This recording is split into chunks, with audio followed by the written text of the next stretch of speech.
ঠিক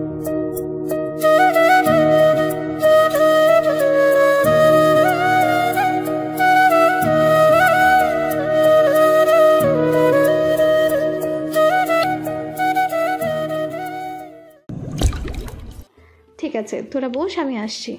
শিফা পুকুর ঘাট ছেড়ে উঠে দাঁড়ায়, মাথায় ওড়না টেনে দিয়ে হাঁটা ধরে। ওহু আশফি পুকুর ঘাটে বসে থাকে। শিফা সিঁড়ি বেয়ে মহলের ছাদে পৌঁছায়, দেখে ছাদের কার্নিশ ঘেঁষে দাঁড়িয়ে আছে আব্রু এক কোনায়।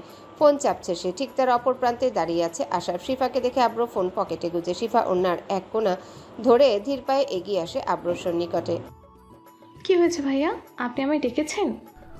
ডেকেছি, তোর সাথে কিছু কথা বলবো আশরাফ। আশরাফ ভাইয়া? আশরাফ ভাইয়া আমার সাথে কি কথা বলবে? ওর থেকে শোন। আশরাফ এগিয়ে আসে। আশরাফের চোখে মুখে দ্বন্দ্বের ছাপ, কপালে উৎকণ্ঠার ভাঁজ, তার গম্ভীর মুখ। তোরা কথা বল, আমি দূরে দাঁড়াচ্ছি। আব্রু ভাইয়া, আশরাফ ভাইয়া আপনারা কি বলছেন? আমি তো কিছু বুঝতে পারছি না। আব্রু কোনো জবাব দেয় না। শিফা আশরাফের থেকে দূরে সরে আসে। ছাদের অন্য কোনায় গিয়ে কার্নিশ ঘেঁষে দাঁড়িয়ে থাকে আব্রু। মহলের বাইরে তাকিয়ে পুকুর ঘাটের দিকে চেয়ে থাকে শিফার উদ্বিগ্ন কণ্ঠস্বর। আশরাফ ভাইয়া কি বলবেন আপনি? আমি বুঝতে পারছি না। আশরাফ কোনো উত্তর দেয় না। রক্তিম চক্ষুদয়ে চেয়ে চোয়াল চেপে ধরে তাকিয়ে থাকে তার প্রিয়বতীর দিকে এক দৃষ্টিতে চেয়ে। শিফা পুনরায় আওড়ায়, আশরাফ ভাইয়া বলুন না। উইল ইউ ম্যারি মি শিফা? শিফা বিস্ময়কর চাহনিতে অবরুদ্ধ করে আশরাফকে। ভ্রু জোড়া কুচকে বলি ছুড়ে, এসব কি বলছেন আপনি? আমার সাথে মজা করার জন্য আপনারা আমাকে ডেকেছেন? শিফা, আমি কোনো ফান করছি না। আম সিরিয়াস। আনসার দাও আমার প্রশ্নের, quick, fast. If you don't mind Ashraf ভাইয়া, আমার মনে হচ্ছে আপনি সত্যি পাগল হয়ে গেছেন। নয়তো নিজের বোনের সাথে কেউ এরকম মজা করে? শিফা, আমি কোনো মজা করছি না। কতবার বলবো তোকে আমি বিয়ে করতে চাই তোকে, because I love you very much Shifa. আমি তোকে ভালোবাসি শিফা, আমি তোকে ভালোবাসি, বুঝলি? আর কতবার বললে বিশ্বাস করবি? চিৎকার করে বলবো? তুই শুনতে চাস? আমি তোকে ভালোবাসি শিফা, আজ থেকে নয়, সেই ছোট্ট থেকে, বুঝলি? বল না, বিয়ে করবি আমায়? শুধু একবার বল, দেখ আমি কি করি। তোর কিচ্ছু করতে হবে না, তোর বলতেও হবে না। ভয় পাস না, কেউ তোকে কিচ্ছু বলবে না। আমি সব দোষ নিজের ঘাড়ে নিয়ে নিব। তুই শুধু একবার হ্যাঁ বল। আশরাফ থামে। শিফা ভয়ঙ্করভাবে আটকে উঠে দু কদম পিছিয়ে যায়, কাঁপতে থাকে থরথর করে। আশরাফ পুনরায় চাপা কণ্ঠে আওড়ায়, বল না শিফা।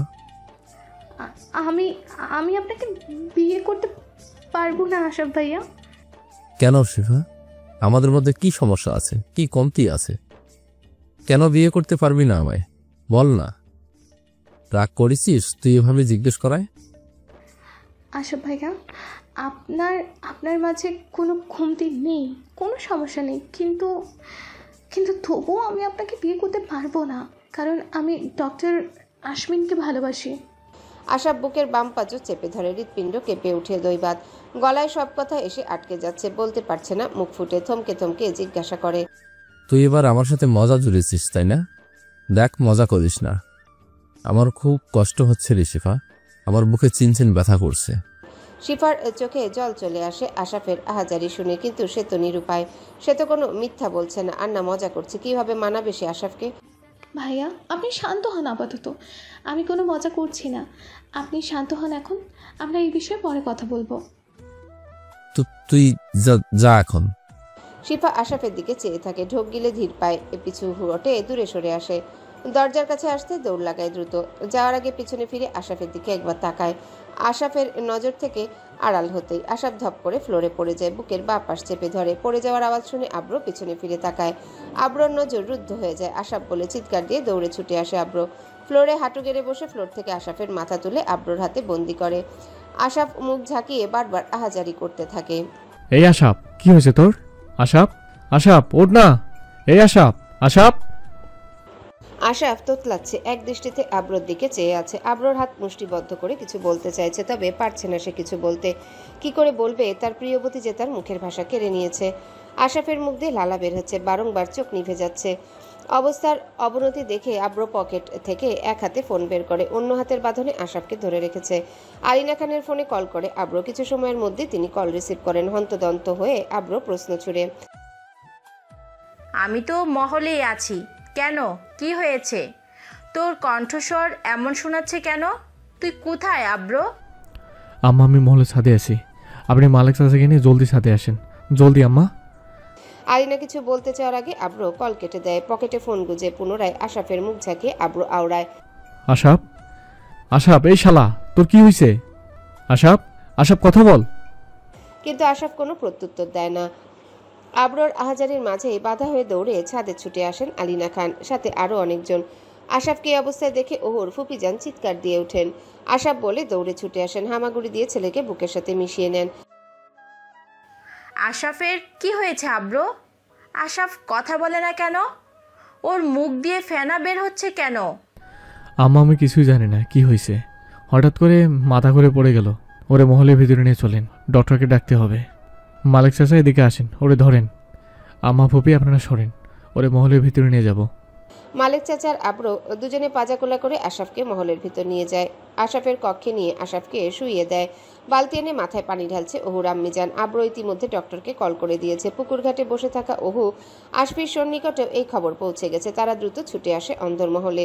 শিফা আগে থেকে অন্দরমহলে উপস্থিত ছিল। ওহু আশফি এসে শিফার হাত ঝাঁকিয়ে প্রশ্ন ছুড়ে, কি হয়েছে শিফা আপু?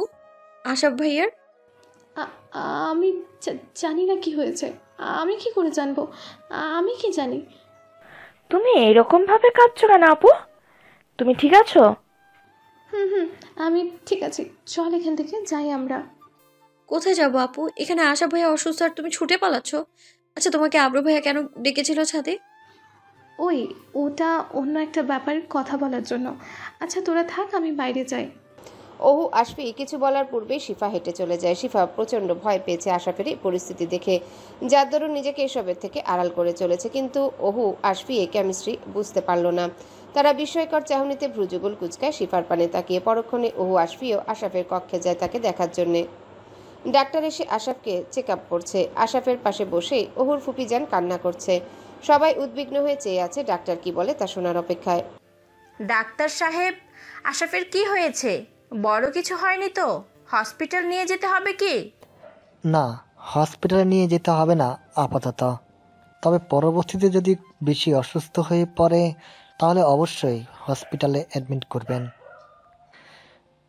যতটুকু বুঝলাম ওর খুব গভীরভাবে সংকট লেগেছে, অনাকাঙ্ক্ষিত ঘটনা ফেস করেছে, যার কারণে ওর হার্ট ব্রেক হয়েছে, মস্তিষ্কে আঘাত পেয়েছে মেন্টালি। এই বলে সবাই আব্রোর দিকে তাকায় ভ্রু কুচকে, কারণ ছাদে শুধু আব্রো আর আশাফি ছিল। আশাফ তো কিছু বলতে পারছে না, কিন্তু আব্রো কি জানে এই বিষয়ে? সকলের চাহনিতে আব্রোকে অবরুদ্ধ করে রেখেছে সবাই। আব্রো ঝাঁঝালো কণ্ঠস্বরে সকলের প্রশ্নের প্রতি উত্তর দেয়, দাঁতে দাঁত চেপে। আমার দিকে তাকিয়ে আছো কেন সবাই? আমি একবার বলেছি, তোমরা শুনতে পাও নাই? রিপিট করতে চাইছো আমাকে? সকলে নিজের দৃষ্টি সরিয়ে ফেলে। ওহুর ফুপিজান পুনরায় আওড়ায়, ওর এখন রেস্ট নিতে হবে, মাইন্ডকে রিফ্রেশ দিতে হবে। আমি ওষুধ লিখে দিচ্ছি, এগুলো নিয়ম করে খাইয়ে দিবেন। আর যত পারেন ওকে রেস্টে থাকতে দিন আপাতত। অনাকাঙ্ক্ষিত ঘটনার যেন সম্মুখীন না হতে হয় আর ওকে। এটা খেয়াল রাখবেন, আমি ঘুমের ইনজেকশন দিয়ে দিয়েছি। ও প্রায় 8-9 ঘন্টা ঘুমাবে। ঘুম থেকে উঠলে অযথা প্রশ্ন করে বিরক্ত করবেন না। সকলে মাথা নাড়িয়ে সম্মতি জানায়। একটা নোটে ডক্টর কিছু ওষুধ লিখে আলিনা খানের হাতে দেয়। অতঃপর তিনি অন্দরমহল থেকে বেরিয়ে চলে আসেন। ডক্টর চলে যেতে আলিনা খান সবাইকে নির্দেশ করে আশাফের কক্ষ থেকে বেরিয়ে আসার জন্য। আর এই সকল দৃশ্য দরজার আড়াল থেকে অপরাধীর চোখে তাকিয়ে এতক্ষণ পরখ করছিল শিফা। সকলের সাথে সেও বেরিয়ে আসে আশাফের কক্ষ থেকে। আব্রো কাউকে না জানিয়ে ডক্টরের সাথে বেরিয়ে যায় মহল থেকে। বৃষ্টি স্নাত সন্ধ্যা, সময় 7:45। ওহু কোচিং শেষ করে বাড়ি ফিরছে। কোচিং আরও আগে শেষ হয়ে গেছিল, তবে বৃষ্টির কারণে আটকে পড়েছিল। ড্রাইভারকে ওহু ইচ্ছে করে ফোন করেনি। আজ অনেকদিন পর মহলের বাইরে এসেছে একা একা। ভার্সিটির কোচিং অনেক মিস হয়ে গেছে এতদিন, যার দরুন আজকের এই বৃষ্টি স্নাত সন্ধ্যাকে ওহু একটু উপভোগ করতে চাইছে। আবার ভয়ও লাগছে এক সন্ধ্যার কথা মনে করে, যেদিন বখাটে ছেলেগুলো ওহুকে তাড়া করেছিল। তবে সেদিন আব্রো তাকে বাঁচিয়েছিল, একথা ভেবেই ওহু হেসে ওঠে। তবে ওই দিনকার মতো আজ আর জনশূন্য নেই রাস্তাঘাট। ওহু হাঁটছে রাস্তার পাশ ঘেঁষে, কাঁধে একটা পুতুলের ব্যাগ। সে ব্যাগের 2 ফিতা ধরে 1 পা 2 পা করে আগাচ্ছে। আকাশ বেশ অন্ধকার হলেও রাস্তার দুপ্রান্তে দাঁড়িয়ে থাকা ল্যাম্পপোস্টের আলোয় আলোকিত হচ্ছে সবকিছু। দৈবাত ওহুর পিছন হতে কোনো পুরুষালী কণ্ঠস্বর ভেসে আসে। অজানা ভয়ে ওহুর সর্বাঙ্গ কেঁপে ওঠে। এই যে মিস, দাঁড়ান, অচেনা। ওহু ঘাড় ঘুরিয়ে পেছনে ফিরে তাকায়, চলন রোধ করে থামে। অবয়বটির দিকে তাকিয়ে মাথা থেকে পা অবধি সূক্ষ্ম নজরে চিহ্নিত করে। না, ছেলেটি বখাটে টাইপ নয়, দেখে মনে হচ্ছে ভালো ফ্যামিলি থেকে বিলং করে। ওহুর ঘোর কাটে। এভাবে তাকিয়ে কি ভাবছেন মিস? ওহু ঢোক গিলে নজর সরিয়ে ফেলে। অজানা ভয় নড়ে ওঠে। কার উদ্দেশ্য কি তা বাহির থেকে বোঝা যায় না। ওহু উদ্বিগ্ন কণ্ঠে আওড়ায়, কে আপনি? ভয় পাবেন না, আমি আপনার অপরিচিত আবার পরিচিতও। মানে বুঝলাম না, কে আপনি? আমি তো আপনাকে চিনি না। কাম ডাউন, আমি ওয়াসিফ শেখ। আপনি অব্রকে তো নিশ্চয়ই চেনেন। হ্যাঁ, অবশ্যই চিনি। আব্রু ভাইয়া তো আমার কাজিন। রাইট, আমি অব্রর ক্লাসমেট ওয়াসিফ। অব্র আর আমি একই কলেজে থেকে উচ্চ মাধ্যমিক পাশ করেছি। তো আমি কি করব? কিছু না। অব্র কেমন আছে আমার কথা গিয়ে ওকে বলবেন। আমি কেন বলবো? আশ্চর্য! আপনার যদি আব্রু ভাইয়ের সাথে মিট করার হয় তাহলে আপনাকে আমি আব্রু ভাইয়ের কন্ট্যাক্ট নাম্বার দিয়ে দিচ্ছি। আমাকে এভাবে রাস্তার মধ্যে থামিয়ে জিজ্ঞেস করা মানে কি মেটার এটা? আর আপনি আমাকেই বা চেনেন কি করে? আপনিও তো আমাকে চেনার কথা। আপনি আর অব্র ছোটবেলায় একই স্কুলে পড়াশোনা করেছেন, তাই না? জানি না, আমার কিছু মনে নেই আগের কথা। ফান করছেন? আপনার কিছুই মনে নেই? আপনার মনে নেই অব্র যখন দ্বাদশ শ্রেণীতে পড়ে তখনকার ঘটনা? অব্র যে বি সেকশনের ক্লাস প্রেসিডেন্ট ছিল আর আমি এ সেকশনের, ওই ঘটনাটা ভুলে গিয়েছেন আপনি? ওহু ওয়াসিফের কথা শুনে প্রচণ্ড রেগে যাচ্ছিল, কারণ ওহু যখন তার অতীত মনে করতে যায় সে মস্তিষ্কের নিয়ন্ত্রণ হারিয়ে ফেলে, উম্মাদের মতন আচরণ করে, যার ব্যতিক্রম নয় এখনো। আমি বললাম তো আমার কিছুই মনে নেই। আপনি কি কিছু বুঝতে পারছেন না? আমার কিছু মনে নেই, কোনো ঘটনা, কখনকার কে প্রেসিডেন্ট ছিল, কোন ঘটনা, আমার কিচ্ছু মনে নেই। আপনি আমাকে বিরক্ত কেন করছেন? আজব, আমি আপনাকে বিরক্ত কোথায় করলাম? আমি তো নর্মালি জিজ্ঞাসা করলাম, আর আপনি এত ওভার রিয়াক্ট করছেন কেন? ওহু রাগে ফুঁসতে থাকে, কপাল চেপে ধরে কিছু বলতে যাবে তার পূর্বে ওয়াসিফের কাঁধে কারো শক্তপোক্ত হাত পড়ে। ওয়াসিফ ওহু দুজনেই ভ্রু কুচকে পিছনে ফিরে তাকায়। ওয়াসিফের কাঁধে হাত রাখায় ওয়াসিফ বেশ চটে যায়। কাঁধ থেকে ধাক্কা দিয়ে সে হাত সরিয়ে দেয়, কিন্তু কে সে? তাকে ওয়াসিফ চিনতে অকৃতকার্য হয়। লোকটির পরনে সাদা শার্ট, কালো প্যান্ট ইন করে পরা, ক্লিন শেপ দেওয়া, যার দরুন গালে কোনো দাড়ি রাজ নেই, চোখে কালো সানগ্লাস, শার্টের হাতে কোনই পর্যন্ত ফোল্ড করা। ওয়াসিফের থেকে বেশ লম্বা চড়া এবং সুঠাম দেহের অধিকারী, প্রতিচ্ছবিতে গাম্ভীর্যতার গভীর ছাপ। ওয়াসিফ কর্কশ ভাষায় শুধায়, কে ভাই তুই? আর এটা কি রকম ম্যানার কারো কাঁধে হাত রাখার?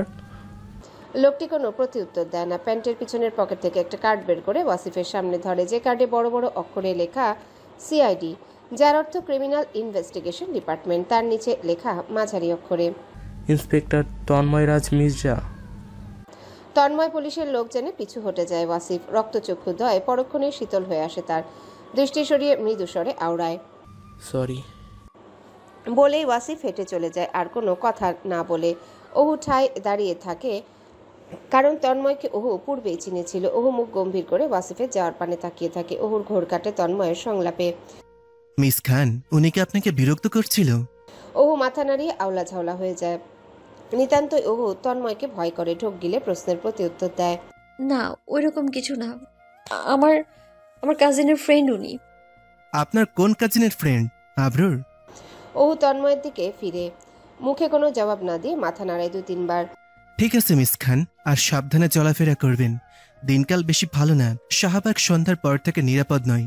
ওহুর মৃদু স্বরের আওয়াজ। হু বলেই সামনের দিকে হাঁটা শুরু করে ওহু। তন্ময় পেছনে দাঁড়িয়ে আছে। ওহুর যাওয়ার পানে চেয়ে থাকে গভীর দৃষ্টি। কিছু ভেবেই মলিন হাসে, অতঃপর নিজেও গাড়িতে চড়ে বসে। ওহু রাস্তার পাশ ঘেঁষে হেঁটে যাচ্ছে। শীতল বাতাস ওহুর শরীর স্পর্শ করে চলছে প্রতি মুহূর্তে। ওহু ওয়াসিফের কথা বারংবার স্মরণ করছে। কি বলছিল সে? অতীত। কিন্তু ওহুর তো কোনো অতীতের কথাই স্মরণে নেই। সে তো সব ভুলে গিয়েছে। কিন্তু অতীতে কি এমন হয়েছিল যা ওয়াসিফ বলছিল? আব্রো। ওহু আনমনে ভাবে, আব্রো ভাইও কি আমাদের স্কুলে পড়তো? আমি যে কলেজ থেকে পড়েছি তিনিও কি সেই কলেজেই পড়েছিল? হয়তো পড়েছিল, আমি শুনেছিলাম একদিন চাচির কাছ থেকে। কিন্তু কি এমন হয়েছিল? আর আমি বা কেন ওয়াসিফ ভাইয়াকে চিনতে যাব? এত বছর বাদে তিনি কে? আব্র ভাইয়ের ফ্রেন্ড নাকি? হতে পারে এটাই হবে আব্র ভাইয়ের ফ্রেন্ড। এইভাবে ওহু ধীরে ধীরে পথ আগাচ্ছে আর কিছু মনে করার চেষ্টা করছে, কিন্তু কিছু তো মনেই হচ্ছে না। উল্টো ওহু ভারসাম্যহীন হয়ে পড়ছে। ওহু যদি নর্মালি অতীত ভুলে যেত, সেটা কখনো না কখনো ফিরে আসার সম্ভাবনা ছিল, কিন্তু স্মৃতি ভুলে যাওয়ার সাথে সাথে একই সময় ওহুর মস্তিষ্কে রক্তক্ষরণ হয়েছে, যার পরিপক্ক অর্থ ব্রেন স্ট্রোক করা। 12 বছর বয়সে ওহুর ব্রেন স্ট্রোক হয়েছিল, সাথে স্মৃতিশক্তি হারিয়েছিল। দুটো ট্রমার এতটাই মারাত্মক রূপ যা ওহুকে স্বাভাবিক জীবনযাপন করতে বাধা দেয়। আজও অতীত মনে করতে চাওয়ায় মস্তিষ্কে বেশি চাপ প্রয়োগ করে ফেলেছিল ওহু, যার দরুন ওহুর মাথায় চিনচিন ব্যথা আরম্ভ হয়, মাথা চক্কর মারতে শুরু করে। এরকম প্রতিক্রিয়ার জন্য 8 বছর আগে ডক্টর নিষেধ করেছিল ওহুকে জোর করে কোনো অতীত না মনে করাতে, কারণ ওহুর অতীত ফিরে আসা সম্ভব নয় এবং অকল্পনীয়। তাই ওহুকে কেউ কোনোদিনও জোরপূর্বক অতীত মনে করায়নি। তবে ওপরওয়ালার আদেশে যদি কোনোদিনও অলৌকিকভাবে ওহুর স্মৃতি ফেরে, সেটা সম্ভব। আর এসব কিছুই আব্র জানত, তাই আব্র কোনোদিনও ওহুকে তার আর ওহুর অতীত মনে করায়নি। ওয়াসিফের বলা কথা স্মরণ করে ওহু বারবার মাথায় গাঁটটা মারছে, কপাল চাপাচ্ছে। তখনই পিছন হতে গাড়ির হর্ন ভেসে আসে। ওহু রেগে যায়, ভাবে হয়তো এটা ওয়াসিফের কাজ, তাই কপালের এক পাশ চেপে ধরে, দাঁতে দাঁত খিচে হাতের তর্জনী আঙ্গুল উঁচিয়ে ক্ষিপ্ততার সাথে পেছনে ফিরে কাউকে না খেয়াল করে উচ্চস্বরে আওড়ায়, সমস্যা কি আপনার? বলে ওহু ফুঁসতে থাকে। তখনই গাড়ি থেকে আব্র বেরিয়ে আসে। ওহুকে উন্মাদ অবস্থায় দেখে আব্রর বুকে ছ্যাদ করে ওঠে। ওহু আব্রকে দেখে শান্ত হয়, সাথে জিভ কাটে। আব্র এসে ওহুর সামনে দাঁড়ায়, ভ্রু কুঁচকে উদ্বিগ্নের সাথে জিজ্ঞাসা করে, কি হয়েছে তোর? এরকম দেখাচ্ছে কেন তোকে? সবকিছু ঠিক আছে তো ওহু? না ভাইয়া, কিছু হয়নি, ঠিক আছি আমি। তবুও আব্র শান্ত হয় না। ওহুকে নিয়ে গাড়িতে বসায়, সাথে আব্র বসে ড্রাইভিং সিটে। একটা পানির বোতলের চিপ খুলে ওহুর হাতে দেয়। ওহু ঢকঢক করে পানি গিলে। আব্র ধীরগতিতে গাড়ির স্টিয়ারিং ঘোরাতে থাকে, বারংবার ওহুর দিকে ফিরে তাকাচ্ছে। ওহুকে আব্র ড্রাইভিং সিটের পাশেই বসিয়েছে। ওহু পানি পান করে সিটে হেলান দিয়ে বসে, চোখ বন্ধ করে ধীরে ধীরে নিঃশ্বাস নিতে থাকে। বেশ কিছু সময় পর ওহু আওড়ায়, আব্র ভাইয়া, ওয়াসিফ কে? ওহুর মুখ থেকে ওয়াসিফ নাম শুনে আব্র চলন্ত গাড়ি ব্রেক কষে। ওহু আতকে ওঠে, আধশোয়া থেকে বসে আব্রর দিকে ভ্রু কুচকে তাকায়। ওহু দেখলো আব্র ওহুর দিকে ভ্রু কুচকে তাকিয়ে আছে। ওহু ভড়কে যায়, ঢোক গিলে পরপর। আব্রর গম্ভীর কণ্ঠ, এই কথা তুই কেন জিজ্ঞেস করছিস? আর তুই ওয়াসিফ নাম কোথা থেকে শুনলি? ওই একটু আগে কোচিং থেকে আসার সময় রাস্তায় উনি আমায় আটকায়, বলে ওনার নাম নাকি ওয়াসিফ, তিনি নাকি আমাকেও চেনে, আপনার সাথে একই কলেজে পড়েছে। আমি ভেবেছি উনি আপনার কলেজ ফ্রেন্ড। আপনার ফ্রেন্ড হয় নাকি উনি? আব্র উচ্চস্বরে হেসে ওঠে গাড়ির স্টিয়ারিং ঘোরাতে ঘোরাতে। হাসতে হাসতে নিঃশ্বাস আটকে আসে আব্রর। ওহু চমকায়, সে হাসার কি বলেছে এখানে? আপনি হাসছেন কেন? হাসবো না? তুই বলেছিস হাসার মতো কথা। কি বললাম আমি? কিছুই তো বুঝলাম না। আমার কোনো বন্ধু নেই, আমি বড্ড একা, আমি বড্ড একা রে। আপনার লাইফে কোনো বন্ধু নেই আপনার? এটা কি আদৌ সম্ভব? আপনার বন্ধু নেই কেন আব্র ভাইয়া? কেউ কি আপনাকে ঠকিয়েছে? আব্র মাথা নত করে ফেলে, একগাল হাসে, সাথে দীর্ঘশ্বাস ফেলে। ওহুর দিকে তাকিয়ে মাথা ঝাঁকায়, প্রতি উত্তর দেয়, হ্যাঁ, আমার লাইফে সবচেয়ে কাছের বন্ধু আমাকে ঠকিয়েছে, ভীষণভাবে চিট করেছে আমার সাথে, তাই আমিও তার সাথে চিট করেছি। ওহু বুঝতে পারল না আব্র তার কথায় পরোক্ষভাবে উল্লেখ করছে। ওহু বিস্ময়কর দৃষ্টিতে তাকিয়ে প্রশ্ন ছুড়ে আব্রকে, মানলাম একজন ঠকিয়েছে, কিন্তু আপনার কি আর বন্ধু ছিল না? না, ছিল না, আজও নেই কেউ আমার, হয়তো আমৃত্যুও হবে না। ওহু আব্রর কথা শুনে চুপসে যায়, সরে আসে আব্র সন্নিকট থেকে। কিছুক্ষণ বাদে ওহু আবারও প্রশ্ন করে, ওয়াসিফ ভাইয়া বলছিল আপনার সাথে কলেজ লাইফের একটা ঘটনা, সেখানে হয়তো আমিও ইন্টিমেট হয়েছিলাম। আপনি ক্লাস প্রেসিডেন্ট ছিলেন। কি ছিল সেই ঘটনা? আমার তো কিছুই মনে নেই, আপনি বলুন না। আব্র চোয়াল জোড়া শক্ত করে চেপে ধরে দাঁতের সাথে। বারবার ওয়াসিফ নাম ওহুর মুখ থেকে শোনায় আব্র ভিতরে ভিতরে অনেক পুড়ছে, কিন্তু সে অনুভূতি ওহুর সামনে প্রকাশ করতে চাইছে না, নতুবা ওহুকে আঘাত করে ফেলবে আব্র। তাই ওহুর প্রশ্নের কোনো জবাব না দিয়ে আব্র গাড়ি ড্রাইভ করার দিকে মনোযোগ দেয়। ওহুও ছাড়ার পাত্রী নয়, পুনরায় প্রশ্ন করে বসে, বলুন না আব্র ভাইয়া, আমি শুনতে চাই। যদি জানতে চাস, শুনতে চাস, তাহলে সব শোন না। একটা ঘটনা জেনে কি করবি? তোর জন্ম থেকে ভুলে যাওয়া অবধি যা ঘটেছে সব ঘটনা জান, সবটা শোন।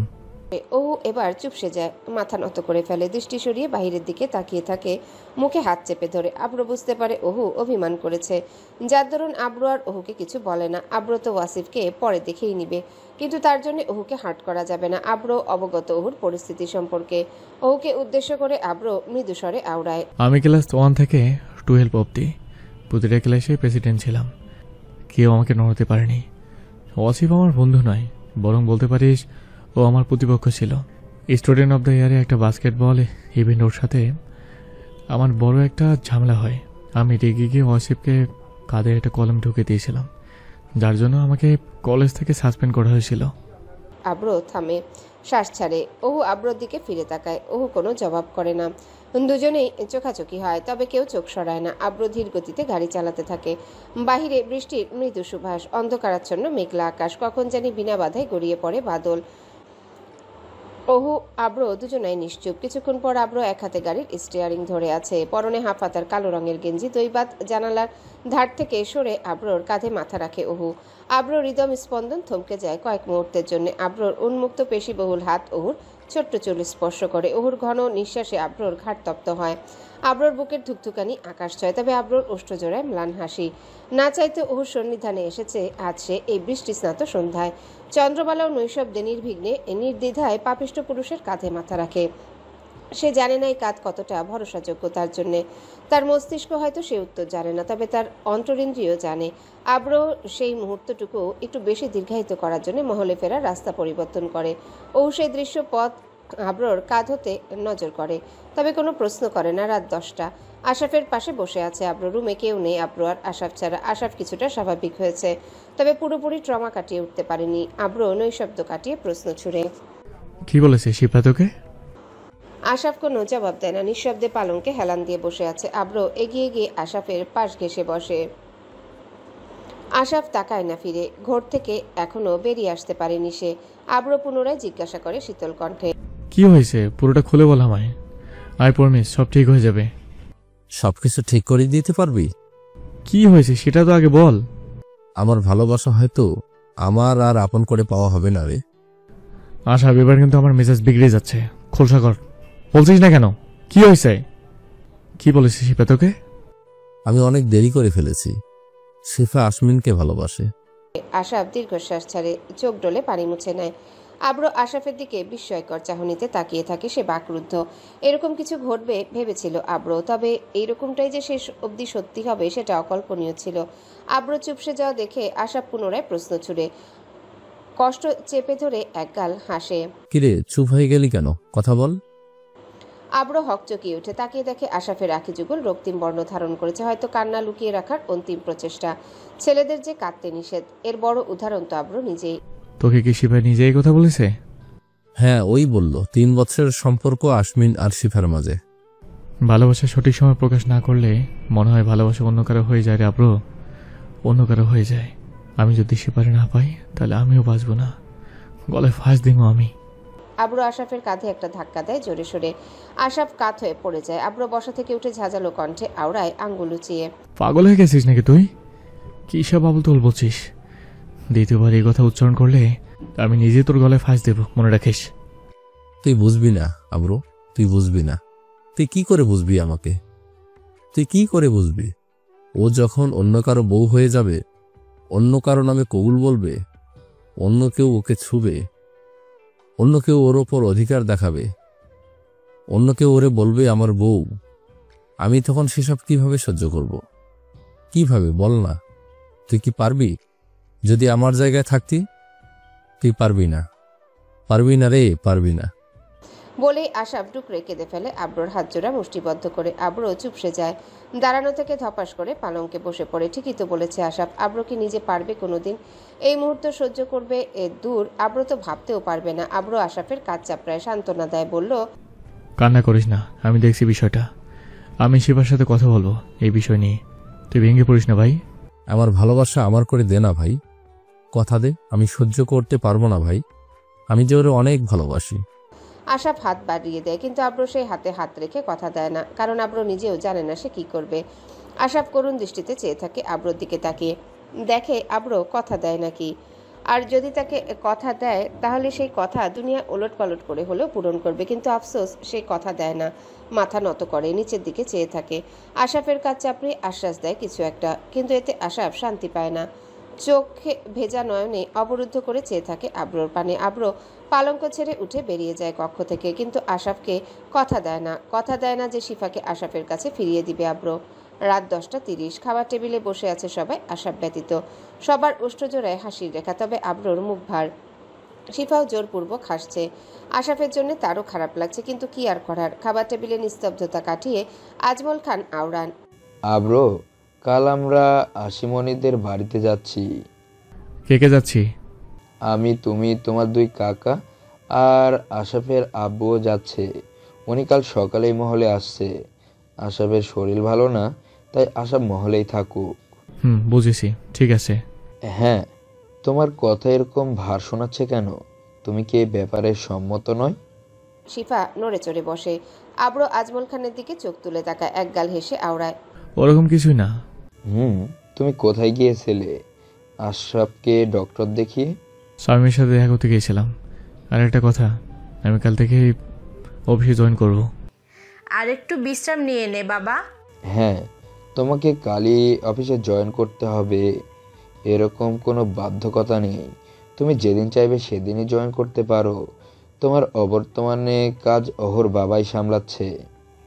না, আমি ঠিক আছে, আর বিশ্রাম নেওয়ার প্রয়োজন নেই। আমি কাল থেকেই অফিসে জয়েন করব। স্বামীর সাথে আমার এই বিষয়ে আজও কথা হয়েছে। মহলে থেকে বোরিং লাগে আর কি। ঠিক আছে, তুমি যেটা ভালো মনে করো। আলোচনা শেষে যে যার মতো খাবার খেয়ে চলে গেল। শিফা যখন খাবার টেবিল ছেড়ে নিজের রুমে যাওয়ার উদ্দেশ্যে পা বাড়ায় দোতলায়, তখনই পেছন থেকে আব্রো ডেকে উঠে। শিফা থমকে দাঁড়িয়ে যায় সিঁড়িতে, সাথে ভয়ও পায় প্রচণ্ড। ঢোক গিলে পিছনে ফিরে তাকায়। আব্রো শীতল কণ্ঠে আওড়ায়। রাত 11টা বাজে ছাদে আসিস, তোর সাথে আমার কথা আছে। শিফা মাথা নাড়ায় আওলা ঝাওলা হয়ে। থেমে না থেকে দ্রুত হেঁটে চলে যায় সিঁড়ি বেয়ে। আব্রো পেছনে ফিরে দেখে ওহু তাকিয়ে আছে তাদের দিকে। আব্রো ভ্রুকুচকে জিজ্ঞাসা করে, কি হয়েছে? তাকে আছিস কেন? ওহু কোনো জবাব করে না, মাথা 2-3 বার ডানে বামে ঘুরিয়ে আশ্বাস করে, না কিছু হয়নি। আব্রো আর কিছু না বলে সেও হেঁটে চলে যায় নিজের রুমে। কিন্তু ওহু সন্দেহভাজন দৃষ্টিতে পরখ করে আব্রো আর শিফাকে। পরক্ষণে নিজের মাথায় গাঁটটা মেরে ধিক্কার জানায় নিজের চিন্তাধারাকে। রাত 11:03। আব্রো ছাদে দাঁড়িয়ে আছে কাঠের রেলিং ধরে। তার মনে মস্তিষ্কে অনেক কিছু ঘুরপাক খাচ্ছে। কি করবে সে? দৈবাত পিছনে কারো উপস্থিতি টের পেয়ে পেছনে ফিরে আব্রো। তুই যে এসেছিস যেখানে, কেউ দেখেনি তো? না ভাইয়া, কেউ দেখেনি। ভালো হয়েছে। আশফাককে কি তুই কি বলেছিস? শিফা মাথায় বড় করে ওড়না টেনে দেয়, আখি যুগলের চাহনি মাটিতে টেনে নামায়। ঢোক গিলে গলা শুকিয়ে কাটতার জবাব করে, আশরাফ ভাইয়া নাকি আমাকে ভালোবাসে সেই ছোট থেকে। আপনি কি সেটা জানেন ভাইয়া? হ্যাঁ, আমি জানি। তোর অনার্স শেষ হওয়ার জন্য আশফাককে অপেক্ষা করেছিল, কারণ ছোট কাকি বলেছিল তোকে অনার্স শেষ করার পর বিয়ে দেওয়ার বিষয় ভাববে আর কি। হ্যাঁ, ওটা আমি জানতাম। কি জানিস তুই? আজ আশফাক মরতে মরতে বেঁচে গেছে। ওর হার্ট অ্যাটাক হয়ে যেত। বলিস তুই, ও তোকে ছোট থেকে ভালোবেসেছে। 1 বছর না 2 বছর নয়। তোকেও কোনোদিন বলেও নি ও তোকে ভালোবাসে। কত কষ্ট করে নিজের ভেতরে কথা চেপে রেখেছে তুই জানিস? বুঝিস এই কষ্ট যে ও যখনই জানলো তোকে, তখন তুই উত্তর দিলি অন্য কাকে ভালোবাসিস তুই। এ কথার ওর উপর কতটা প্রভাব ফেলেছে তোর আন্দাজ আছে? আব্রোর চোখ রাঙিয়ে এলো, দাঁতে দাঁত চাপলো, রাগে ফুসছে সে চোয়াল চেপে। শিফা সেই প্রতিচ্ছবি নজর করলো, কাঁদো কাঁদো কণ্ঠে আওড়ালো, আমি কি করব ভাই? আপনি বলেন আমাকে। আশমিনকে ছেড়ে আশরাফ ভাইকে বিয়ে করব? ঠিক আছে, মানলাম, বিয়েও করলাম, কিন্তু কিন্তু আশমিনের কি হবে? সেও তো আমাকে ভালোবাসে ভাইয়া। আমার জন্য সে অনেক স্ট্রাগল করেছে লাইফে এই 3 বছরে, সেটা শুধু আমিই জানি। আপনি কি চান আমি আশমিনের সাথে বেইমানি করে আশরাফ ভাইয়াকে বিয়ে করতাম? আব্রো চুপসে যায়, কোনো উত্তর খুঁজে পায় না। কিন্তু আব্রোর মেজাজ প্রতি সেকেন্ডে রক্তের অগ্নিশিখার মতো লাফিয়ে আকাশ ছুটছে। শিফা পুনরায় আওড়ায়, চুপ করে আছেন কেন ভাইয়া? বলেন আপনি কি চাইছেন? আমি আশমিনের সাথে বেইমানি করি? আমি তো আশমিনকে ভালোবাসি। আশমিনও আমাকে অনেক অনেক ভালোবাসে, অনেক বেশি। আমি জানি আশফি ভাইয়াও আমাকে ভালোবাসে, আমি স্বীকার করি তার ভালোবাসে, কিন্তু গ্রহণ করতে পারবো না। আমাকে মাফ করেন ভাইয়া, আমি বেইমান হতে পারবো না। আপনি আমার বড় ভাই হয়ে আপনার ছোট বোনের সাথে অন্যায় করবেন না আব্রু ভাই। শিফা থামে। আব্রো সজোরে একটা ঘুষি মারে রেলিংয়ে। শিফা আটকে উঠে 2 কদম পিছনে সরে আসে। আব্রো জেদের বসে ফুঁসতে থাকে, কপাল চেপে ধরে। কি করবে সে? কার কথা রাখবে? কার সাথে অন্যায় করবে? শিফার সাথে নাকি আশরাফের সাথে? আব্রো আর কিছু সহ্য করতে পারছে না। পেছনে ফিরে আঙ্গুল উঁচিয়ে শিফাকে প্রশ্ন করে, গলা উঁচিয়ে, এটাই তো শেষ কথা তাহলে? তুই অসমকে বিয়ে করবি? শিফা আব্রোর করা প্রশ্নের প্রতি উত্তর দিতে যাবে, ঠিক তখনই ছাদের দরজা হতে কিছু পড়ে যাওয়ার শব্দ ভেসে আসে। আব্রো শিফা দুজনেই সাবধান হয়ে যায়। শিফাকে ইশারায় থামতে বলে আব্রো এগিয়ে যায় দরজার পানে, 1 পা 2 পা করে। আকাশে বজ্র মেঘ ডাকছে, বিজলি চমকাচ্ছে, হয়তো বৃষ্টি নামবে বলে। ঝড়ো বাতাস সব উড়িয়ে স্পর্শ করে নিচ্ছে। এই অন্ধকারাচ্ছন্ন রাতের আধারে কে আসলো তাহলে? কি পড়ে যাওয়ার শব্দ? আব্র দরজার পানে পৌঁছাতে ঝাঁঝালো কণ্ঠে শুধালো, কে ওইখানে? কিন্তু কোনো উত্তর পেল না। আব্র সিঁড়ির কাছে আসতে বিস্ময়কর চাহনিতে বন্দি করলো ওহুকে, চন্দ্রবালাকে। আব্র আশ্চর্যের শেষ সীমানায় নিজের অস্তিত্বকে পৌঁছে দিয়েছে। ওহুকে এই সময় এইখানে দেখে আব্রর বিগড়ে মেজাজ আরও বিগড়ে গেল। আব্র দেখলো ওহুর চোখেও দহন ছড়াচ্ছে, কিন্তু কেন? ওহু সিঁড়ি থেকে উঠে ছাদে এসে দাঁড়ালো। আব্রর দিকে তাকিয়ে শিফার দিকে চোখ তুলে তাকালো। দেখলো শিফা অপরাধীর ন্যায় মাথা নিচু করে দাঁড়িয়ে আছে। ওহুর বেসামাল মন ভুল বুঝলো, বলল, ও তাহলে এইসব চলছে এখানে? আব্র ভ্রু কুচকালো, দাঁতে দাঁত চাপলো। এভাবে আব্রর মেজাজ অনেক বিগড়ে আছে। তবুও দমাতে চাইলো। আব্র নিজেকে আওড়ালো। কি বলতে চাস তুই? আর এত রাতে এখানে তুই কি করছিস? আমি আসায় সমস্যা হয়েছে বুঝি, কিন্তু আপনি এখানে কি করছেন, তাও শিফা আপুর সাথে? আমি এখানে কি করছি তা তোকে বলার কোনো প্রয়োজন নেই। আর তুই কোন সাহসে এত রাতে এখানে আসলি? তাই তো আমাকে কেন বলতে যাবেন? এবার বুঝলাম কাল আপনি বারণ কেন করেছিলেন শিফা আপুকে আংটি পরাতে যখন বলেছিল। আজ খাবার টেবিলে কেন মুখ ভার করে বসেছিলেন যখন বড় চাচা বলল কাল আসমিন ভাইয়াদের বাড়ি যাবে। সব বুঝলাম আমি। বাহ বাহ। আব্র বাকরুদ্ধ, ঢোক গিলল সে ওহুর কথা শুনে। চোখ রাঙিয়ে শুধু তাকিয়ে থাকলো তার চন্দ্রবালার দিকে, কিন্তু কিছু বলার শক্তি পেল না। আব্রর ঘোর না কাটতে ওহু আবারও কর্কশ ভাষায় সংলাপ করলো, কি আপনাকে দেখে আমার ঘৃণা হচ্ছে, ঘৃণা। আপনার তলে তলে এই পরিকল্পনা ছিল? কি নোংরা চিন্তা ভাবনা আপনার। আসলে বাহবা দেওয়ার যোগ্যতা রাখে আপনার। আব্র আর শুনতে পারল না, হাত উঠে গেল তার। তবে ওহুর গালে পড়ার আগে আব্রর হাত থেমে গেল। রক্তিম চক্ষুদ্বয়ে পানি টলমল করতে লাগলো আব্রর। আব্র ওহুর থেকে মুখ ঘুরিয়ে নেয়। পেছনে থেকে আবারও আওয়াজ আসে, ওই তো একটা জিনিসই পারেন, কিছু হলে আমাকে মারতে। ও ছাড়া আপনার দ্বারা আর কিছুই সম্ভব না। থামলেন কেন? মারেন, মারেন না। কি হলো, মারেন। আব্র কাঠের রেলিং শক্ত করে চেপে ধরলো, তবে পিছনে ফিরল না। জোরে জোরে নিঃশ্বাস নিতে থাকলো। ওহু আর না দাঁড়িয়ে সেও চলে গেল। হয়তো কয়েক সিঁড়ি পার হওয়ার পর ওহুও কেঁদে ফেলেছিল। আব্র দাঁড়িয়ে থাকলো রেলিং ধরে। ওহু চলে যেতে শিফা এগিয়ে আসলো, কাপা কাপা কণ্ঠে জবাব করলো, অহু তো আপনাকে ভুল বুঝলো ভাইয়া। কিছু হয়নি, তুই এ নিয়ে ভাবিস না, যা।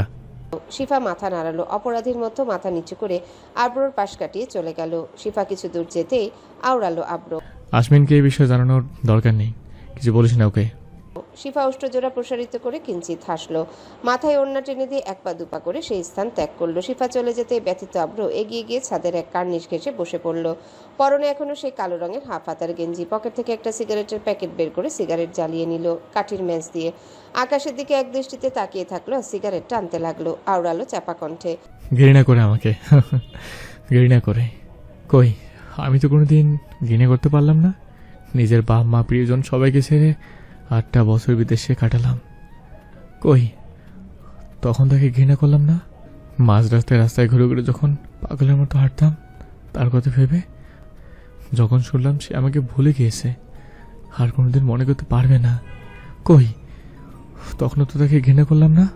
যখন ভাবতাম ও তো আমাকে এখনো মনে করে, এই ভেবে রাতের পর রাত নির্ঘুম কাটিয়েছি, কই, তখন তো তাকে ঘৃণা করতে পারলাম না।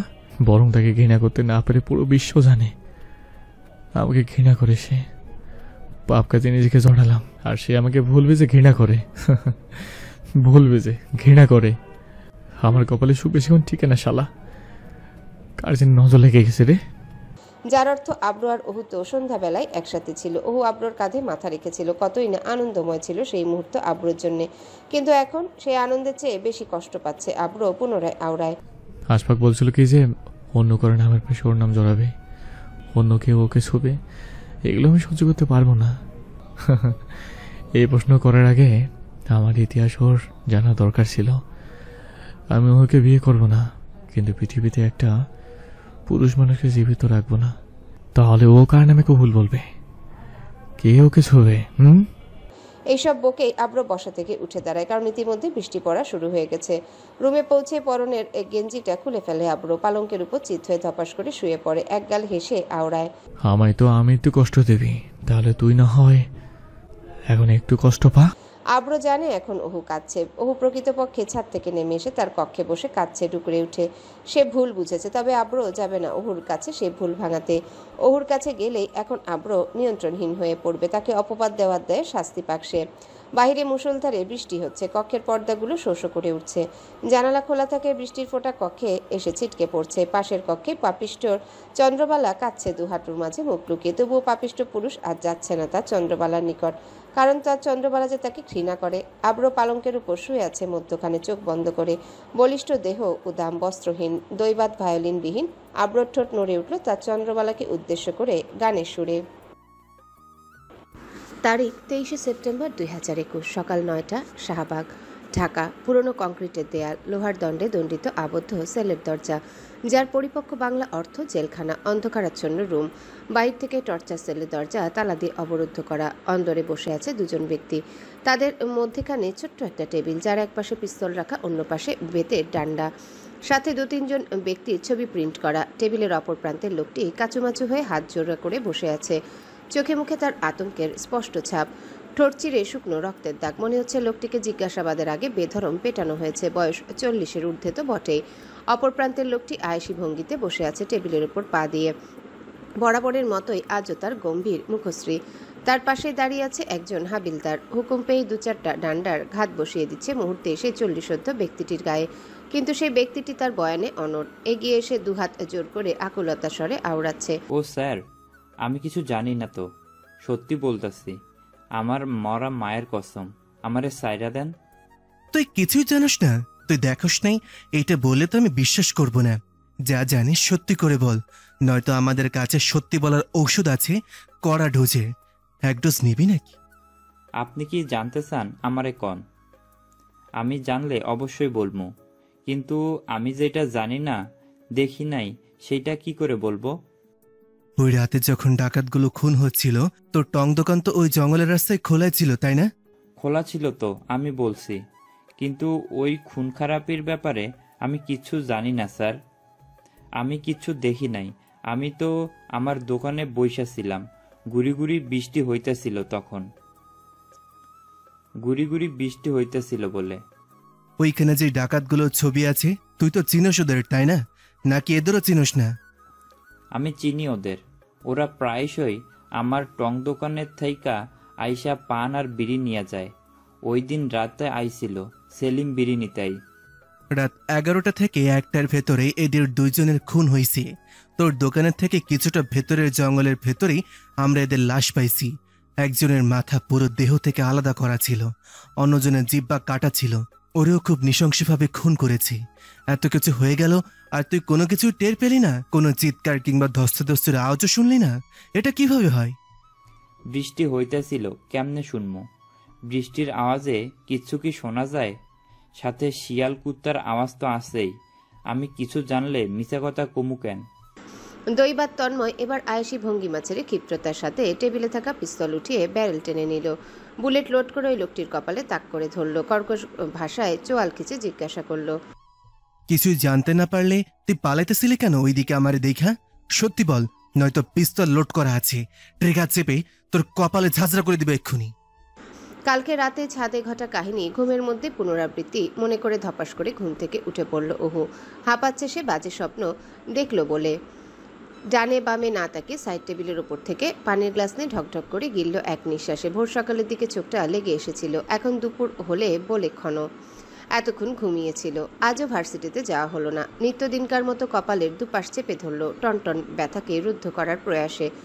জোরে জোরে শ্বাস টেনে নিল ভিতরে।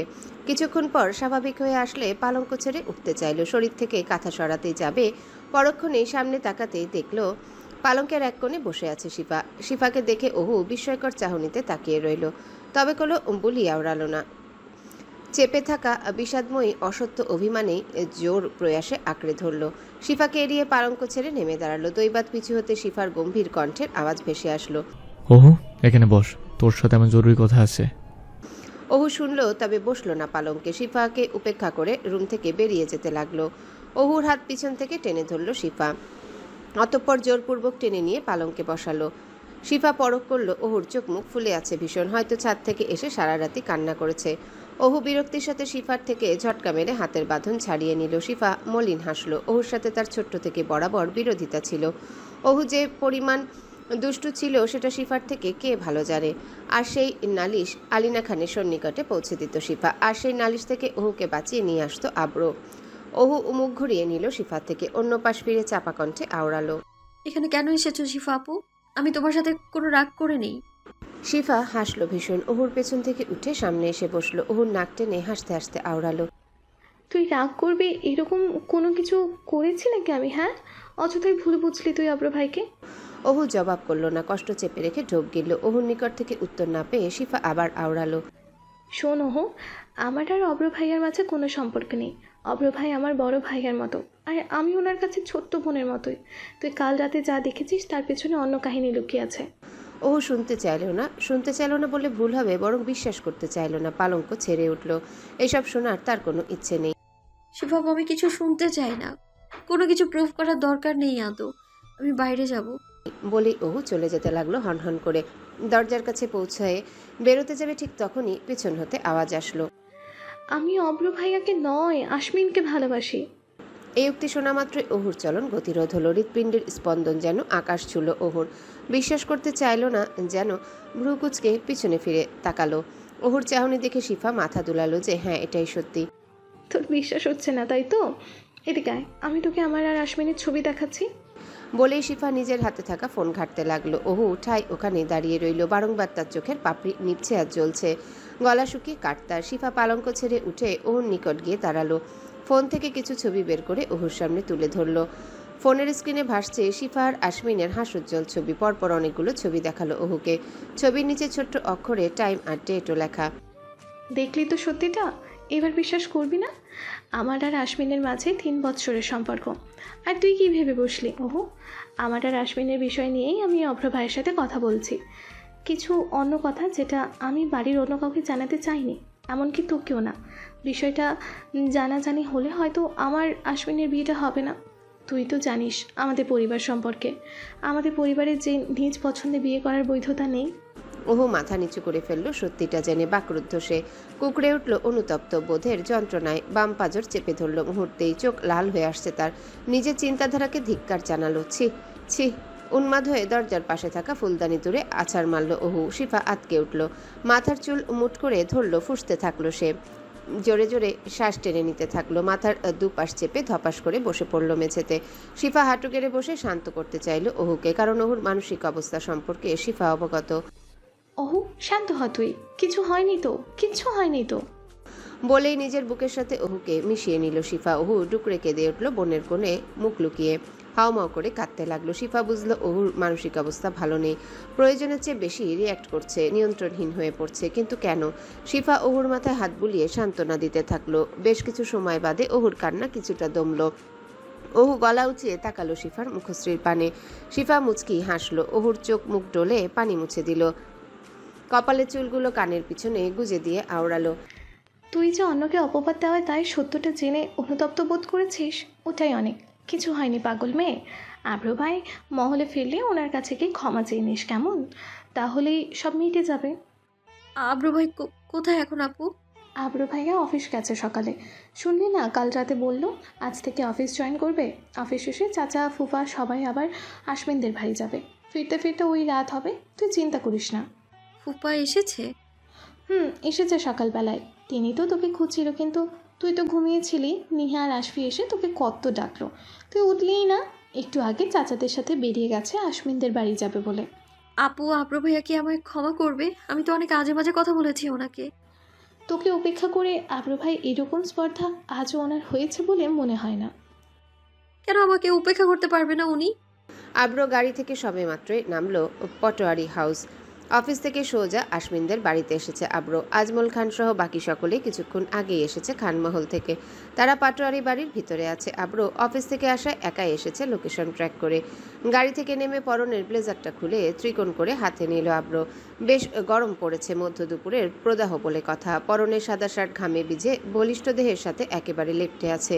কপাল বেয়ে বেয়ে ঘামের বিন্দু বিন্দু ফোটা চিকচিক করছে। আশমিনদের বাড়ির ভেতরে ঢুকছে না আব্র। বাড়ির ঢোকার মধ্যে রাস্তায় দাঁড়িয়ে ফোন করছে কাউকে অনেকক্ষণ যাবৎ। ফোনের স্ক্রিনে ভাসছে মাঝারি অক্ষরে লেখা তার নাম, ডেভিড ফার্নান্ডেজ।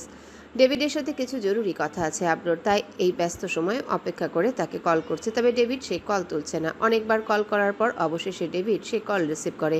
কি ব্যাপার ডেভিড? আমি তোকে কতক্ষণ ধরে কল করছি, তুই রিসিভ করছিস না কেন? Sorry bro, I am please enough. তোমার আশপাশ থেকে এরকম অ্যাডাল্ট সাউন্ড আসছে কেন?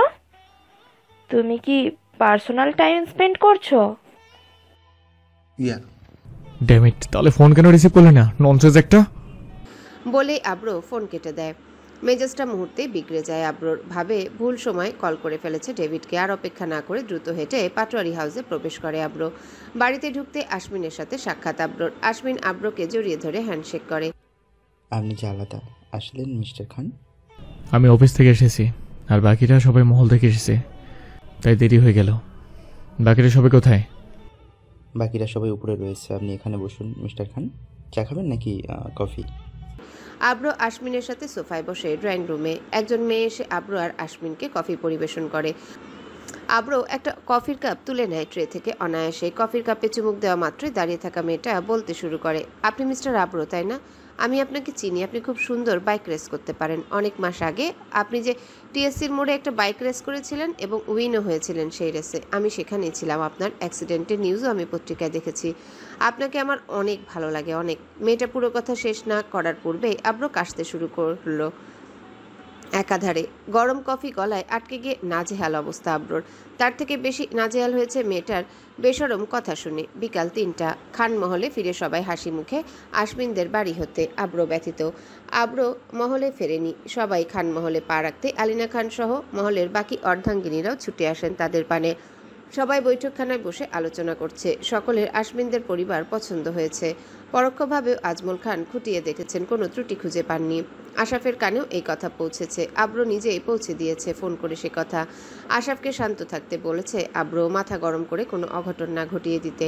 আব্রো মহলে ফিরে দেখবে বিষয়টা। গতকাল রাতের কথাও আব্রো আশাফকে কিছু বলেনি। আব্রো যখন মহল থেকে বেরিয়ে গিয়েছিল তখন আশাফ ঘুমিয়েছিল, যার দরুন কিছু বলা সম্ভব হয়নি আব্রোর। আশাফের মন কু ডাকছে। তার মনে হচ্ছে সে শিফাকে হারিয়ে ফেলবে। সে তার ভালোবাসাকে হয়তো সঠিক সময়ে প্রকাশ করতে অকৃতজ্ঞ হয়েছে। এই ভেবে নিজের চোখ মুছে আশাফ পাগলের মতো হাসতে থাকে বদ্ধ ঘরে বিছানায় শুয়ে। রাত 10টা পেরিয়ে গেছে, কিন্তু এখনো আব্রো মহলে ফেরেনি। সবাই খাবার টেবিলে বসে আছে, যে যার মতো খাবার খাচ্ছে, কিন্তু আব্রোর কোনো খোঁজ নেই। ওহু আব্রোর ফেরার অপেক্ষা করছে, কিন্তু আব্রো ফিরছে না কেন এখন অবধি? ওহুর মন আনচান করছে, অস্বস্তি লাগছে তার। আব্রোর কাছে ক্ষমা না চাওয়া আগ পর্যন্ত সে শান্তি পাবে না। কাচ্চির প্লেটে কাঁটা চামচ দিয়ে শুধু আলু খোঁচাচ্ছে অনেকক্ষণ যাবৎ, তবে খাচ্ছে না। গলা দিয়ে কোনো খাবার নামছে না ওহুর। শুধু তাকিয়ে আছে মহলে শুধু দরজার পানে। কখন আব্রো ভাই ফিরবে? মুখ ফুটে ওহুও কাউকে জিজ্ঞাসা করতে পারছে না কিছু। ওহুর অস্থিরতা নজর করে ওহুর না বলা কথা শিফা আওড়ায়, আব্রো ভাই কোথায় চাচি? আব্রো সাবার গিয়েছে অফিসের দরকারে। আজ হয়তো ফিরবে না, কাল কিংবা পরশু ফিরবে। কাজ শেষ হওয়ার উপর ডিপেন্ড করছে ওর ফিরে আসা। পুরনো জমিদার বাড়ি এই খানমহল। আজমল খানের পূর্বপুরুষদের হাতে তৈরিকৃত এই মহল। এত এত অঢেল সম্পত্তি, টাকা পয়সা থাকার পরেও এই খানমহলের মায়া কেউ কাটিয়ে উঠতে পারে না, যার দরুন এই মহলেই একসাথে যৌথভাবে খান পরিবারের সকল সদস্যের বসবাস। কিন্তু আদৌ কি শেষ পর্যন্ত এই খানমহল অক্ষত অবস্থায় থাকবে? আজমল খান কি পারবেন বাঁচাতে তার পরিবারকে, নাকি কোনো একদিন ছিন্ন বিচ্ছিন্ন হয়ে সব এলোমেলো করে ধূলিসাৎ হয়ে যাবে এই মহল আর খান পরিবার? কি হতে চলেছে তাহলে? মধ্যরাত, বাহিরে ঘুটঘুটে আধার, আমাবস্যা লেগেছে বোধহয়। না হয় মেঘেরা ঘর বেঁধেছে আকাশের বুকে। বজ্র মেঘের ডাক সাথে বিজলি চমকাচ্ছে। মহলের চারিপাশে দাঁড়িয়ে থাকা শত শত বছরের পুরনো গাছগুলো দৈবাত বিদ্যুৎ বেগে নড়ে উঠছে।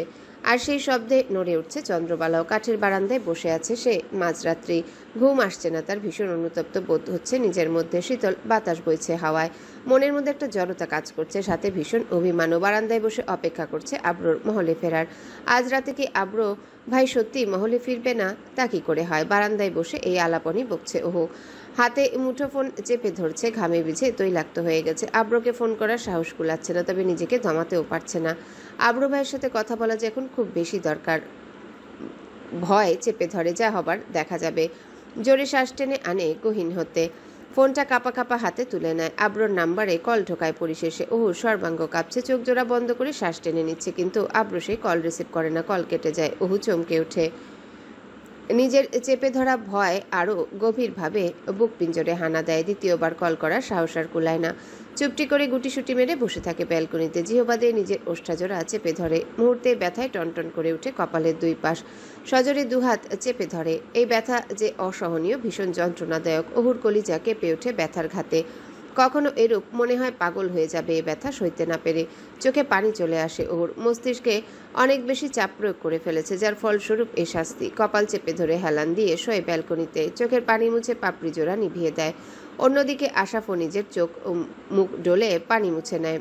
সেও ঘুমায়নি, বারবার শিফার কথা ভাবছে আর আফসোস করছে। ইস, কত বড় ভুলটাই না হয়ে গেল। আশাফ যদি শিফাকে হারিয়ে ফেলে, এই শোক কিভাবে কাটাবে আশাফ? কিভাবে মানাবে সে নিজেকে? ভুল সময় আর সঠিক সময়ের পার্থক্য ভেদাভেদে সে কি হারিয়ে ফেলবে তার ভালোবাসাকে? আহা, 20টা বছর ধরে যাকে মন প্রাণ উজাড় করে ভালোবেসেছে, এতটা বছর যাবৎ সযত্নে নিজের পবিত্র অনুভূতিকে লুকিয়ে রেখেছে, সেই ভালোবাসা কিনা দিন শেষে অন্য কারো হয়ে যাবে। অন্য কারো। এই ব্যথা কি সওয়া যায় আদৌ? সঠিক সময়ে ভালোবাসা প্রকাশ না করলে কি ভালোবাসা অন্য কারো হয়ে যায়? আশাফ পালঙ্কে আধবসা হয়ে শুয়ে আছে। জানালা খোলা, বাহিরে ঝড়ো হাওয়া ভিতরে ঢুকছে। আশাফ সেদিকে চেয়ে আছে। চোখজোড়া ভীষণ রক্তিম বর্ণ ধারণ করছে। পুরুষদের যে কাঁদতে নিষেধ, তবুও মাঝে মধ্যে ডুকরে কেঁদে উঠছে। বদ্ধ ঘর শ্বাস আটকে আসছে। অন্তরিন দিয়ে প্রিয়বতকে হারানোর ভয় আর কপালে উৎকণ্ঠার ভাঁজ। আব্র কখন ফিরবে? কি বলবে সে আশাফকে? আশাফ সেই অপেক্ষায়। দরকার পড়লে নিজের ভালোবাসা আদায়ের জন্য শিফার পায়ে লুটিয়ে পড়বে। শরীরে এক বিন্দু রক্ত বেঁচে যতক্ষণ পর্যন্ত আছে ততক্ষণ পর্যন্ত তো ভালোবাসার মানুষকে কিভাবে অন্যের হাতে দিবে? কখনোই না, কখনো না। রাত 3টা বেজে 49। চন্দ্র ব্যালকনিতে বসে আছে। তন্দ্রায় মগ্ন সে। কখন যে অপেক্ষা করতে করতে ঘুমিয়ে পড়েছে তার হুঁশ নেই। দৈবাত গাড়ির হর্নে ওহু হকচকিয়ে উঠল ঢোক গিলে। অন্তদন্তে চোখ মেলে তাকিয়ে দেখে বারান্দায় শুয়ে আছে সে। কিছুক্ষণ আগের কথা স্মরণে আসতেই কপাল চাপড়ায়। ইস, আম্মা কিংবা চাচিরা যদি জানতে পারে মাঝরাতে বারান্দায় ঘুমিয়েছি, আম গাছে নিয়ে উল্টো করে ঝুলাবে আমায়। পুরনো মহলার গাছগাছালি তাকায় এই বাড়িতে খারাপ কিছুর আছর আছে পূর্ব থেকেই। তারা নাকি মাঝরাতে হাঁটাচলা করে। কিন্তু কথা হচ্ছে এত রাতে হর্ন বাজালো কে? কোথা থেকে আসলো সেই আওয়াজ? মাথায় তড়িঘড়ি করে ওড়না টেনে বসা থেকে উঠে দাঁড়ায় ওহু। দোতলার বারান্দা থেকে উপর হয়ে মহলের রাস্তায় উকি মেরে দেখে আব্র এসেছে। হ্যাঁ, আব্রকে। পরনে তার হালকা নীল রঙের ব্লেজার, সাথে সাদা শার্ট ইন করে পরা। গলায় ঝুলন্ত টাইটা হাত দিয়ে আলগা করে নিল। অন্য হাতের বাঁধনে কিছু ফাইল। বুঝলো আব্র ভাই মহলে ফিরেছে অফিস থেকে কাজ শেষ করে। ততক্ষণে আব্র মহলের সদর দরজা ঠেলে অন্দরে প্রবেশ করে। আব্রকে দেখে উহুর চেপে যাওয়া ভয় আবারও উতলে উঠে। যার জন্য এতক্ষণ অপেক্ষা করছিল সে তো চলে এসেছে।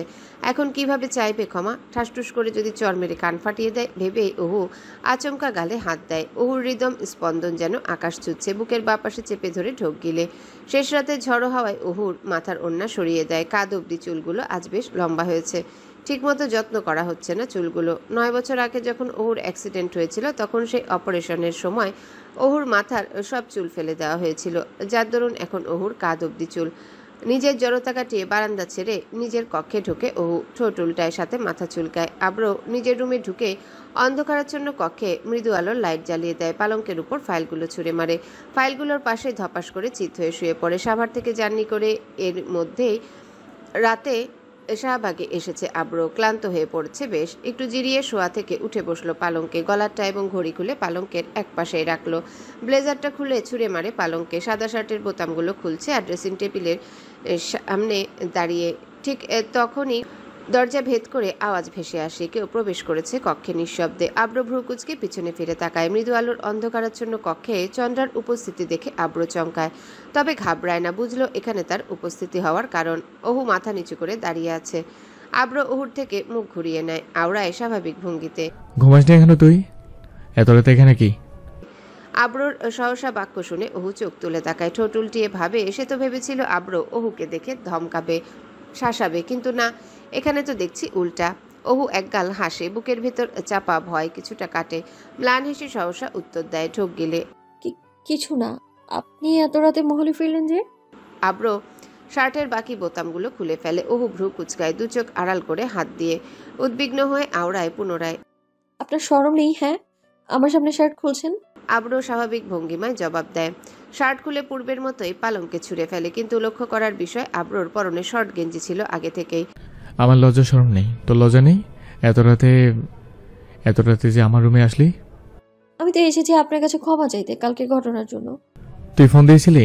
আমি ভিডিও মিটিং কনফারেন্সে ছিলাম, ফোনটা সাইলেন্ট ছিল, বুঝতে পারিনি। যখন কল পেয়েছি অনেক রাত হয়ে গিয়েছিল, তাই ব্যাক করিনি। ভেবেছিলাম তুই ঘুমিয়ে পড়ছিস।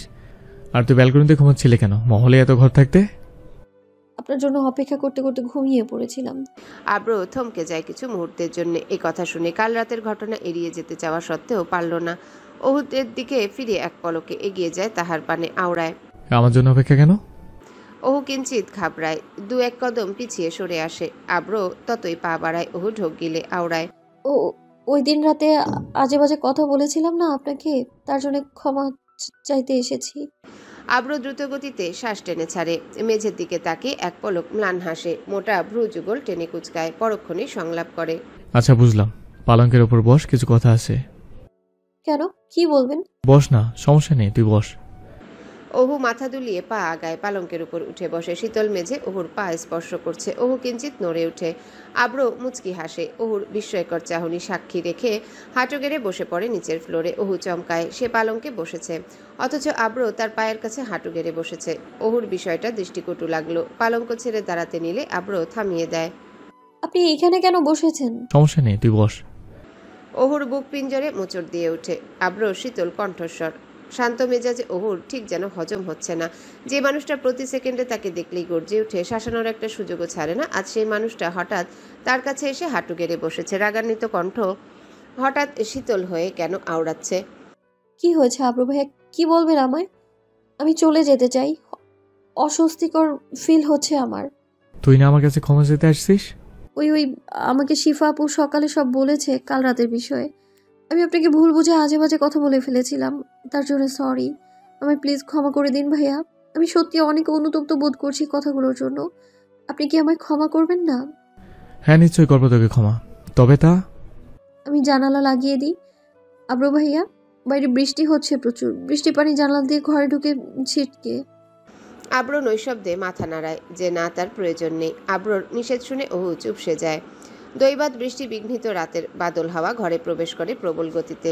চন্দ্রার মাথার ওড়না ধূমকেতুর বেগে ছয়, ওড়না সরে যায় মাথা থেকে। চন্দ্রার সৌন্দর্য আরও ফুটিয়ে ওঠে পাপিষ্ঠর সামনে। আব্রোর নিষিদ্ধ চাহনি নিয়ন্ত্রণহীন হয়ে পড়ে। তার আখি যুগল ওহুর প্রতিচ্ছবিতে দীর্ঘক্ষণ স্থায়ী রাখে। ঘোর কাটে ওহুর ভীতু কণ্ঠনালীতে আওড়ালো। কি হয়েছে, এভাবে চেয়ে আছেন কেন? আপনি না কি মানে কি যেন বলতে চেয়েছিলেন? আব্রো হকচকিয়ে উঠে দৃষ্টি সরিয়ে মেঝের দিকে তাকায়, পরক্ষণে স্বাভাবিক হয়। গম্ভীর কণ্ঠে সহসা বলে ওঠে, আমার একটা শর্ত আছে। কি শর্ত আছে আপনার? আমি তোকে ক্ষমা করব এক শর্তে। আমাকে কথা দিতে হবে যে তুই আমার থেকে দূরে সরে যাবি, আমার থেকে সর্বদা দ্রুত মেনটেন করে চলবি। ওহু বাকরুদ্ধ। এ কেমন শর্ত? কাউকে ক্ষমা করার বড্র অভিমান চেপে বসে ওহুর অন্তরিন্দ্রিয়ে। হাসজ্জ্বল চাঁদ মুখখানা নিমিষে গোমরা হয়ে আসে। আব্রোর বুকে ছ্যাদ করে ওঠে। কি হলো, রাখতে পারবি না আমার কথা? খুব সহজ শর্তটা, তাই না? এটা সহজ শর্ত মনে হলো আপনার কাছে? যদি সহজই লাগে তবে নিজে কেন পূরণ করছেন না? আপনি আমার থেকে দূরে থাকুন না যদি সম্ভব হয়। আমায় কেন বলছেন? যদি আমার পক্ষ থেকে সম্ভব হতো তাহলে কি আমি আর তোকে বলি? দূর চাই আপনার শর্তের, থাকেন তো আপনি, গেলাম আমি। এ বলেই ওহু চলে যেতে চাইল। দরজা পেরিয়ে আব্রো বসা থেকে উঠে এক ঝটকায় ওহুর হাত টেনে পিছনে ফিরালো। দৈবা তেমন হাঁচকা টানে ওহু এসে আব্রোর সুঠাম বুকে আছড়ে পড়ল। ওহুর সর্বাঙ্গ কেঁপে উঠল মুহূর্তেই। শান্ত আব্রো কিছুটা পাগলাটে স্বভাবের হয়ে গেল পলকেই। তার অবাধ্য হোক ওহু, এটা যে তার সহ্য হয় না আদৌ। ওহুকে নিজের সাথে মিশিয়ে নিল আব্রো গভীরভাবে। ওহুর চোখে চোখ রেখে ঘোর লাগা কণ্ঠস্বরে আওড়ালো, বলেছিলাম তো একদিন আমার অবদ্ধ হস না, কেন বারবার আমাকে বিপদে চালাস বলতো? ওহু গলা শুকিয়ে কাঠ শুকনো ঢোক গেলে গলার সন্নিকটে সমস্ত গুলি এসে গুলিয়ে যাচ্ছে যেন। আব্রোর এতটা সন্নিকটে ওহুর কাঁপুনি ভূমিকম্পের মতো সর্বাঙ্গ নড়ে উঠছে। বলতে পারছে না, সরুন আমার অস্বস্তি লাগছে, শুধু অস্পষ্ট বর্ণ আওড়াচ্ছে। ওহুর তোতলানো এবং কাঁপুনি আব্রোকে রীতিমতো নিয়ন্ত্রণহীন করে তুলছে। নিষিদ্ধ অনুভূতিগুলো জেগে উঠছে বাদল বিঘ্নিত নিশীথে। ওহুর পাপড়িজোড়া মুহূর্তে মুহূর্তে নিচ্ছে আর জ্বলছে। কেঁপে যাওয়া ঠোঁট আব্রো দৃষ্টি অবরুদ্ধ করে দিয়েছে সে প্রতিচ্ছবির পানে। একটু আগে নিজের বলা কথা নিজেই সব ভুলে গেল আব্রো। ঘোলাটে হয়ে আসলো তার মস্তিষ্কে সবকিছু। ওহুর ঘাড়ে আব্রোর হাত স্পর্শ করে আলতো ছুঁয়ে ওহু কেঁপে ওঠে পুনরায়। চোখ নিভিয়ে দেয় সে। বাম পাজরের ধুকপুকানি আকাশ ছুটছে তার প্রতি মুহূর্তে। ঘন ঘন শ্বাস প্রদাহ ছড়াচ্ছে আব্রোর বুকে। ওহু আজ ছোটার চেষ্টা করছে না আব্রোর বাঁধন হতে মুক্তি হতে। শীতল দমকা হাওয়া দুজনকে ছুঁয়ে আবারও উধাও হয়ে যাচ্ছে যেন কোথু। কিছু বুঝে ওঠার আগে আব্রোর ঠোঁটজোড়া গভীর আলিঙ্গনে চেপে ধরে ওহুর ওষ্ঠাজোড়ার মধ্যখানে। আব্রোর বলিষ্ঠ হাত খামচে ধরে চন্দ্রা। 2-3 ঘাত বসে গেছে নখের আঁচড়ে, তবুও আব্রু সে ব্যথা অনুভব করে না। বিজলি চমকানোর উচ্চধ্বনি কানে আসতে ওহু কেঁপে ওঠে। আব্রু ওহুকে মুক্তি দেয় নিজের বাঁধন হতে, তবে সকল পন্থা হতে নয়। আজ আর আব্রো ওহুকে নিজের সন্নিকটে পেয়েছে, তবুও পূর্বের মতো আজ পাগলামো করছে না, উন্মাদ হচ্ছে না। আব্রোর বাঁধন হতে ছাড়া পেয়ে ওহু জোরে শ্বাস টেনে নেয় গহীনে, তবে আজ সে পালাচ্ছে না ছুটে। এই ঘটনা যেন তার অনাকাঙ্ক্ষিত নয়। নিজের দৃষ্টি টেনে এনে নিচের দিকে চেয়ে রয়, তবে আব্রো এখনো পলকবিহীনভাবে চেয়ে আছে তার কাঠবিড়ালির পানে। হাতে ঘষে নিজের ওষ্ঠজোড়া মুছে নেয় আব্রো। দৈবাত নৈশব্দ কাটিয়ে বলি ছুড়ে পুনরায়, খুব কষ্ট পাবি আমার নিকটে থাকলে, এর সে অতি উত্তম আমার থেকে দূরে সরে থাকবি। আব্রোর মুখ থেকে পুনরায় জবাব শুনে ওহু হতভম্ব চোখ তুলে তাকায় আব্রোর পানে। দেখলো আব্রো এখনো তার দিকে চেয়ে আছে। দূরে সরে যেতে বলছেন নাকি আপনাকে ভুলে যেতে বলছেন? ভুলে যাওয়া, এই শব্দই যেন আব্রোর কানে বারবার বাজতে লাগলো। ভুলে যাওয়া, আবার পুনরায়। একবার ভুলে গিয়ে কি শান্ত হয়নি সে? পুনরায় ভুলে যেতে কেন বলল? আব্রোর আখি যুগল রক্তিম বর্ণ ধারণ করতে লাগলো। আব্রোর কণ্ঠনালী চেতে উঠল। হ্যালো বন্ধুরা, পরবর্তী পার্ট খুব তাড়াতাড়ি আসবে, তো সবাই অপেক্ষায় থাকো। আর চ্যানেলটি যারা এখনো সাবস্ক্রাইব করোনি তারা পরবর্তী পার্ট দেখার জন্য চ্যানেলটি সাবস্ক্রাইব করে রেখো। ধন্যবাদ সবাইকে, আমাদের সাথেই থেকো।